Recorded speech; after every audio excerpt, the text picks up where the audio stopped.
On a scorching hot day, 8th of April 217 AD, as Roman legions marched across the vast expanses of Mesopotamia, Emperor Caracalla made a necessary stop to relieve himself. In that moment, amidst his vigilant guards, a traitor lay in wait.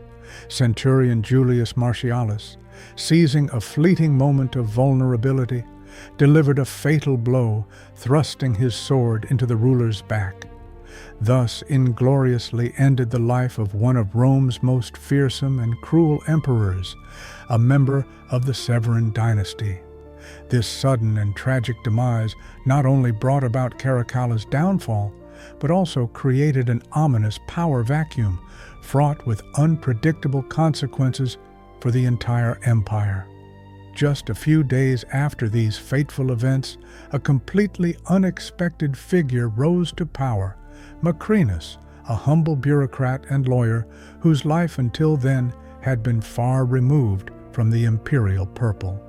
However, his reign proved fleeting. It took Rome merely 14 months to witness his meteoric rise, precarious ascent, and equally swift downfall. The story of Macrinus is a tale of an official who imagined himself a ruler but was ultimately consumed by the very imperial machine he naively attempted to control. And, like an ominous shadow, a grim legend emerged against the backdrop of these events, a bloody massacre purportedly occurring at Caracalla's recently opened baths.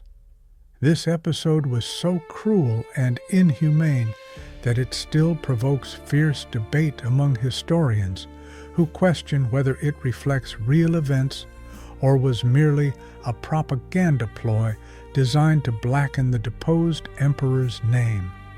In this narrative, we must separate the wheat of truth from the chaff of fiction and ascertain why Macrinus's reign became one of the shortest and most enigmatic chapters in the history of the Roman Empire. Just a year before Caracalla's tragic demise, a project commenced in the very heart of the Eternal City that was set to forever change ancient Romans' perceptions of leisure and hygiene. Caracalla's baths opened their doors.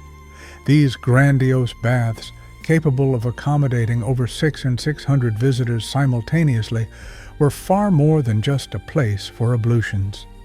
They were a veritable temple of relaxation, political discourse, and a display of imperial might. Walls clad in marble, brought from distant Numidia, gleamed dazzlingly under the sun's rays.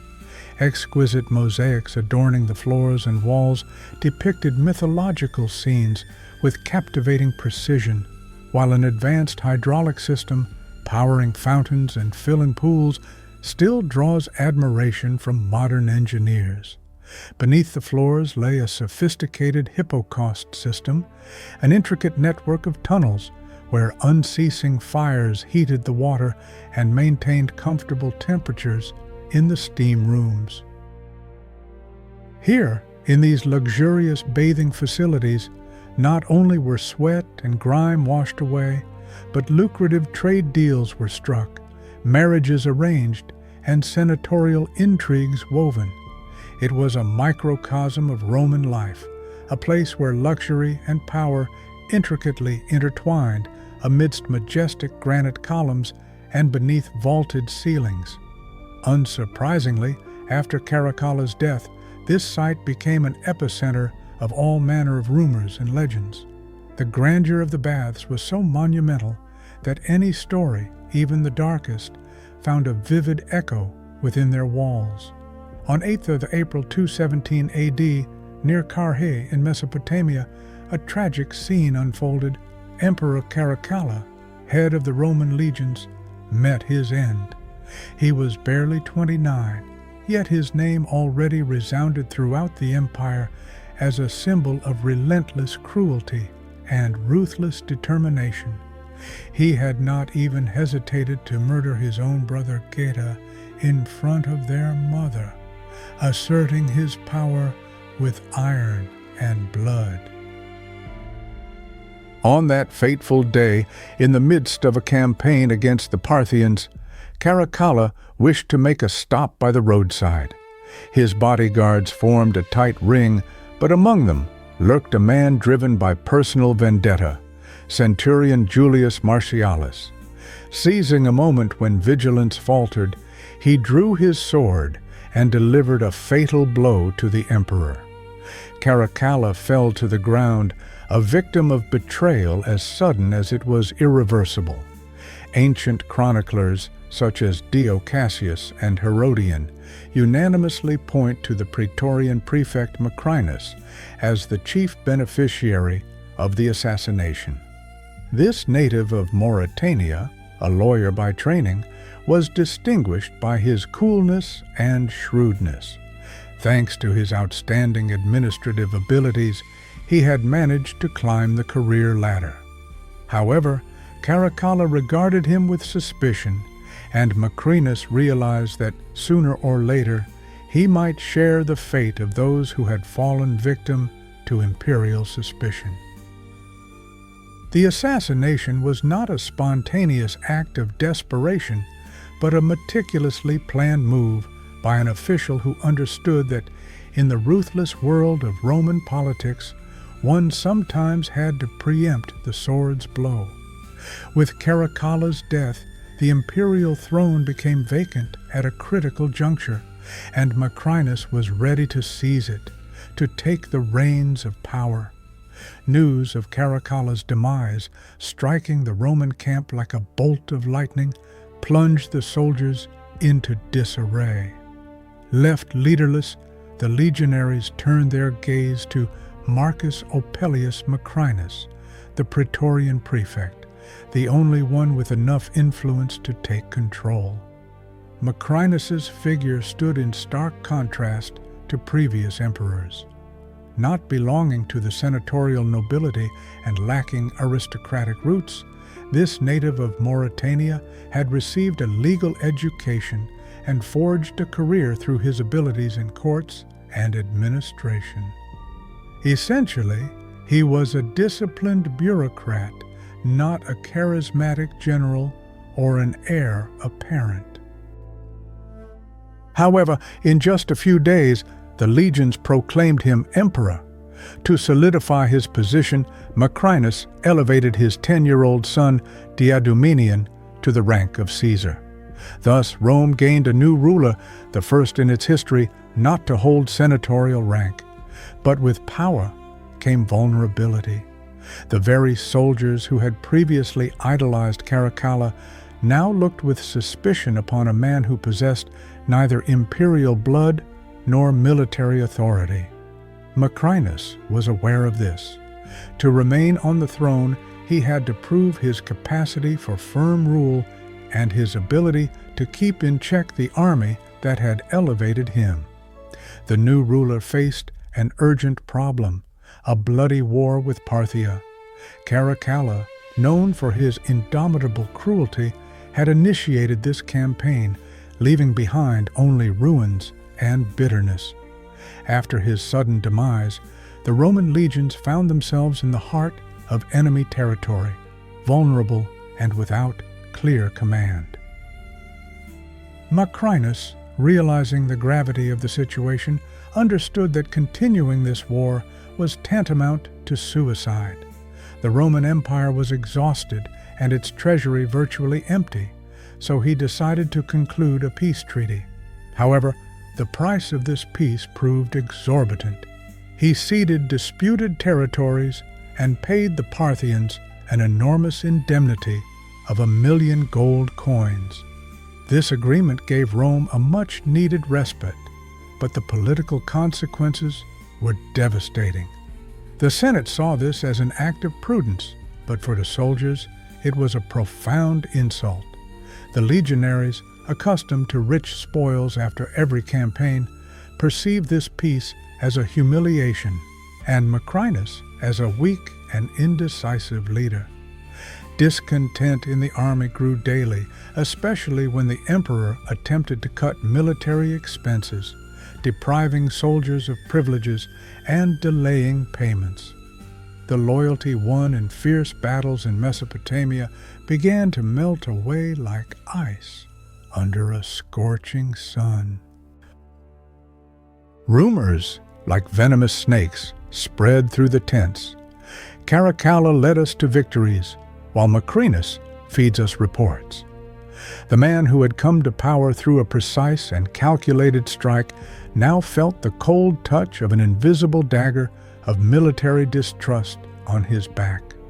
While Macrinus's rule in Rome seemed on the verge of collapse, in the Syrian shadows, an intrigue was brewing that could overturn the course of history.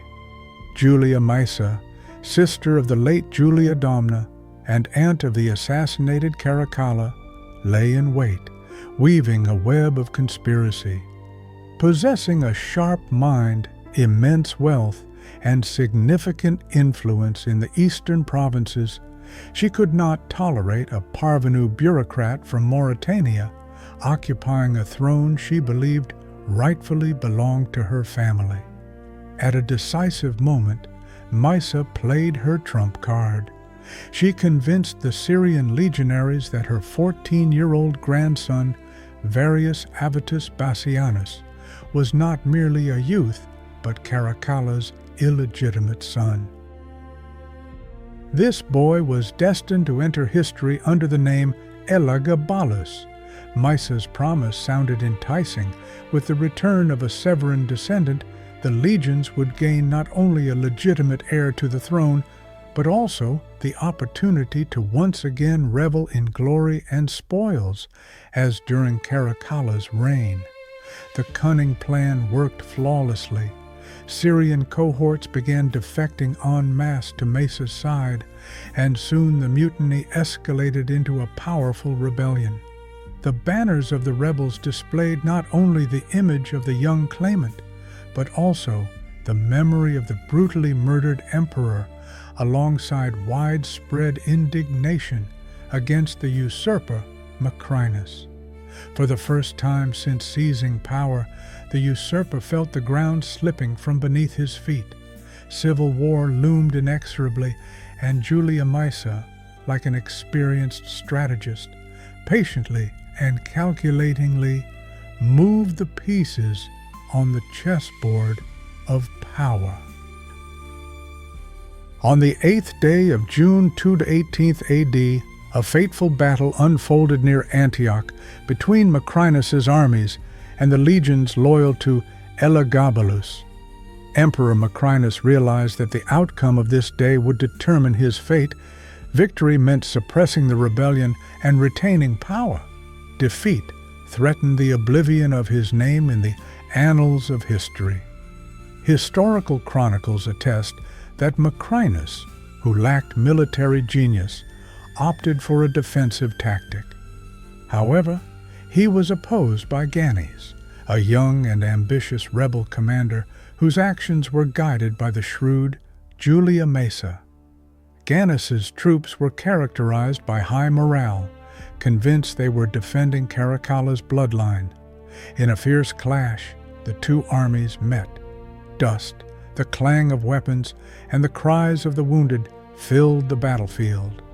Macrinus's soldiers initially offered stubborn resistance, but their leader's indecisiveness predetermined the battle's outcome. A powerful charge by enemy cavalry broke through the imperial ranks, and the formation began to crumble. In a panic, Macrinus attempted to escape the inevitable catastrophe. He fled the battlefield, disguised as a common traveler, abandoning his soldiers to their fate. The emperor, who had come to power through intrigue, found no courage to share his army's plight. On this day, the course of the empire's history changed forever. Macrinus suffered a crushing defeat, and his reign, which had lasted merely 14 months, came to an end. Macrinus, realizing the precariousness of his position, made a desperate attempt to escape, donning the clothes of a common traveler. However, fate proved merciless. In Cappadocia, he was captured and brought to trial. His end was swift and ruthless, decapitation, and his severed head, like a trophy, was sent to Rome, becoming an ominous reminder of the violence he himself had unleashed upon Caracalla. The same fate befell his young son, Diadumenian. The boy was barely 11 years old when he was executed, once again confirming the cruel truth: in the Roman Empire, the imperial crown spared not even the innocent. Caracalla's magnificent baths, which had opened their doors just a year before the emperor's tragic death, continued to stand as a symbol of the Severan dynasty's former grandeur. Within their marble halls and amidst the exquisite mosaics, echoes of legend still resounded, some true, others born of fear and conjecture. Macrinus' story serves as a harsh reminder that the true struggle for power in the empire often unfolded not on battlefields, but in the corridors of power, where rumors, propaganda, and the betrayal of allies became weapons. His brief and almost forgotten reign taught an important lesson: bureaucracy, devoid of charisma, proves more fragile than steel, and power lacking solid roots is merely a fleeting mirage.